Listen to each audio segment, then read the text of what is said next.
Welcome back, viewers. This is Tyler or L1F3BrickS Studios. In today's video, I'll be going over a top 10, and the topic for this video is going to be top 10 LEGO Star Wars animals or beasts.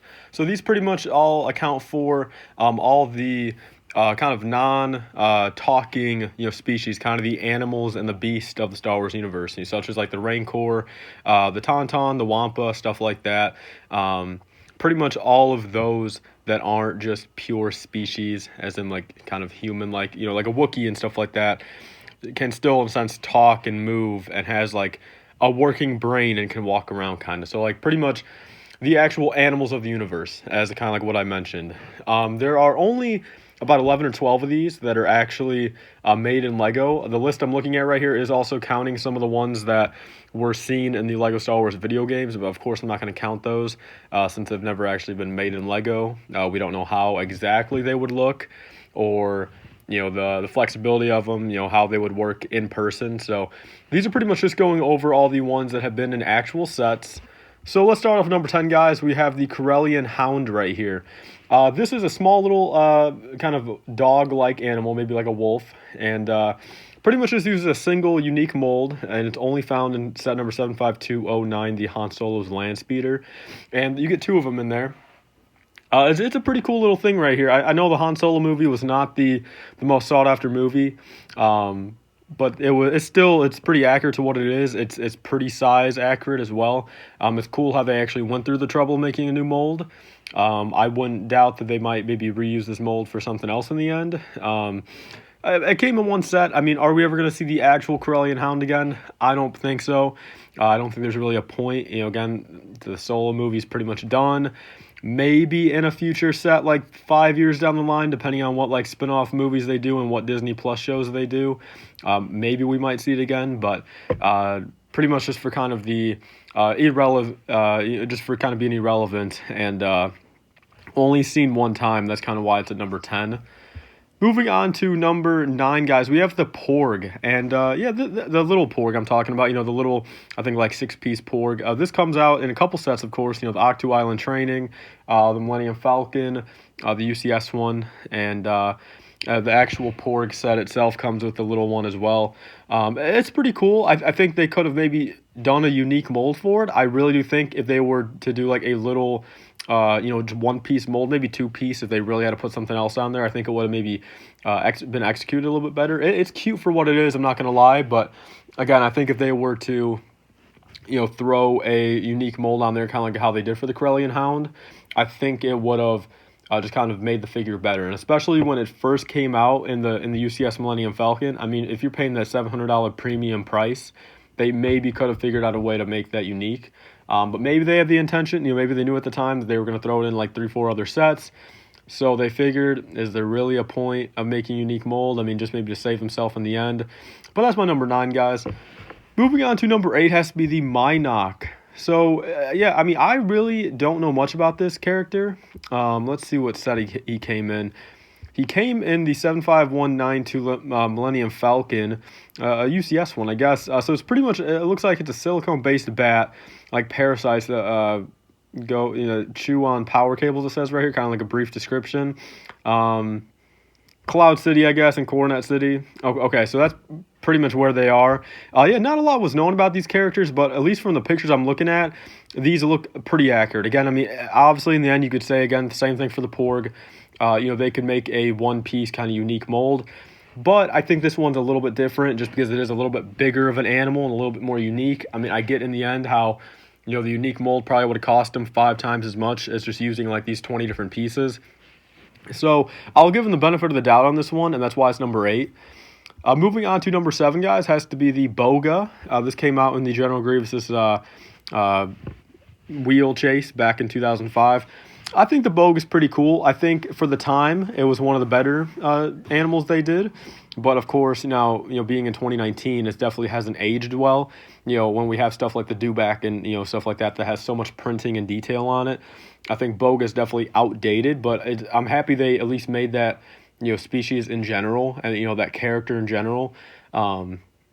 It would be cool if they would have remade it. I mean, they had the 2014 General Grievous as a wheel bike. I mean, perfect time they could have done that. That was the same year that they came out with the new updated Dewback. So I mean, they could have had a new printed updated Boga, and instead of $25 for that set, they could have raised it up to $30. I think that would have been reasonable if they would have included a Boga in there for Obi-Wan. But I mean, that time's passed. I don't think we'll ever really see another Boga. I don't see LEGO going back and hitting that. I don't really see us getting a new wheel bike anytime soon. So that's got to be my number 7, guys. Moving on to number 6 has to be the Rathtar. And these came out in the Rathtar Scape, of course. And again, I think it's pretty accurate. It's a nice little build for what it is. It's not perfect, but it kind of gets the job done. And I guess these actually come out in the Advent. I guess there's one in the Advent calendar as well. But yeah, these get the job done for what it is. I mean, if you were to get that set and kind of put 3 or 4 of these in that scene, I mean, you would definitely know what you're looking at. But again, a little bit more maybe unique molding could have worked. But I mean, it is LEGO in the end. I guess I have to understand that. And, just kind of, know in the end that it is LEGO. It's a building brick brand. Like they have to, put some stuff you have to build in there, I guess. Everything can't just be one big unique mold. But that's got to be my number 6, guys. Moving on to number 5, I'll have to probably say the Sarlacc. This is one that is, I think they could have done maybe a little bit better over the years. I believe there has been 2 of them, right? 2 different ones, maybe 3. Oh, I think, there's also the original one. Way back in 2006, 2007. But the more updated ones are definitely looking better than the older ones.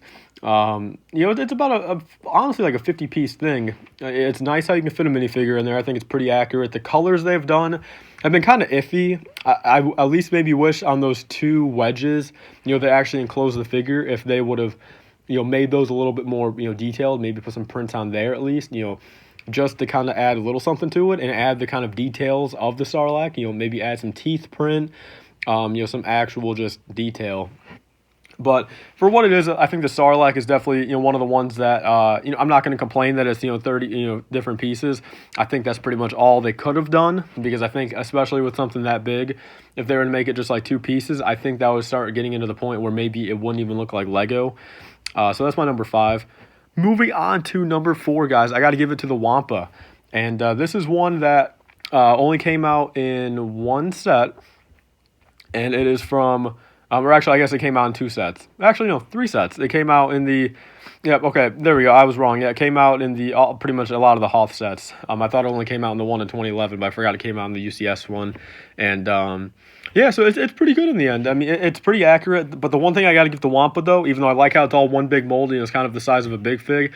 Again, the one thing I got to give it to him is I think it's a little disproportionate. I think they could have made it a little bit bigger, to be accurate to the minifigures. I think it could have been a little bit bigger and a little bit slimmer. You know what I mean? I think they could have cut down on the width of it and added a tad bit of height to it. I think at that point it would have been the perfect, Wampa, honestly. But they're pretty close to there. I don't think we'll ever really see a remake of it. I think it's pretty good for what it is. And with all the Hoth sets we even do get, I don't really see them, making a new Wampa anytime soon. I really don't. I think they would have already by now. But there's that. Moving on to the Tauntaun, I got to give this my number 3 spot. For the fact it is pretty size accurate. It's a very nice, molded thing. I like how you can add, pieces to it, the horns, the saddle, the little, ropes going up into his mouth. We've seen it a lot. We've seen it, we've seen it 6 times already in sets. And yeah, I think it's pretty accurate. I like how you can throw the bricks in there and make it all, smooth end. But yeah, so I got to give it that. I think it's, has the one up on the Wampa for it being, a little bit more size accurate. Moving on to number 2, guys, has to be the Dewback, and I'm talking about the latest version of the Dewback, again, the one from 2014, and just for the fact of it really does look real. It really does. I like how they, you can add everything on it. I like all the printing on it, the eyes and everything, the leg, printing. It all just works. It really does work in the end, and compared to the older one and even the brick built one. Again, I wish they would have done the Boga remake in this kind of pattern. I think Boga would have looked excellent like this. I think that would have been, if Boga were to be remade, I think that would be probably the number 1 on this list. But again, I think we will never maybe see that. And then moving on to number 1, guys, has to be the Rancor. I think this is a no-brainer. Again, this is kind of what they should have done with the Wampa. Make it a lot bigger than just a big fig. I think the Rancor is pretty size accurate. Again, they could have added a little bit of height to it if they really wanted to, but for the set it came out in and for the size of a minifigure, I think it really does work.